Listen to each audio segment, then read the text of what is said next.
Hello mga mare, sa magluluto ako ngayon ng tinola.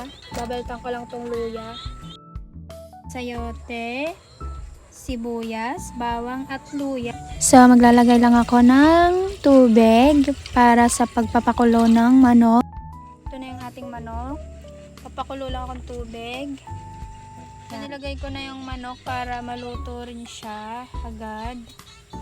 And then ilalagay ko na rin yung sibuyas, wangba, luya.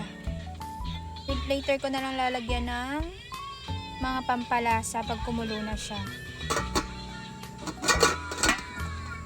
Lagay ko na rin dyan mga mari yung sayote.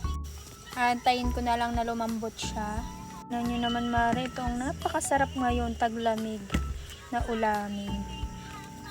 Super sarap.